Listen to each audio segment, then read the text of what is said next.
सेनगाव तालुक्यातील आजेगाव या ठिकाणी अवैध दारू विक्री आणि गुटखा विक्रीचा सुळसुळाट झाल्याचे चित्र पाहायला मिळत असून पोलीस अधीक्षक जी श्रीधर आल्यानंतर अवैध धंद्यांवर आळा बसला होता, परंतु हळूहळू अवैध धंदे जोमात सुरू झाल्याचे पाहायला मिळत आहे।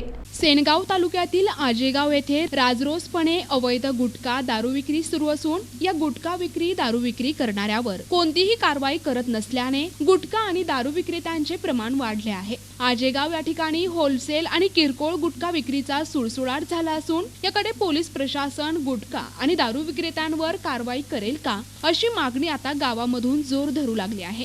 हिंगोली जिल्ह्याचे पोलीस अधीक्षक जी श्रीधर आल्यानंतर हे अवैध धंदे बंद झाले होते, मात्र हळूहळू सेनगाव तालुक्यातील आजेगाव या ठिकाणी अवैध गुटखा आणि दारूचे प्रमाण वाढले आहे। याकडे आता पोलीस प्रशासन लक्ष देऊन कारवाई करेल का हे पाहणे आता महत्त्वाचे आहे। प्रतिनिधी महादेव हरण, NTV न्यूज मराठी, सेनगाव, हिंगोली।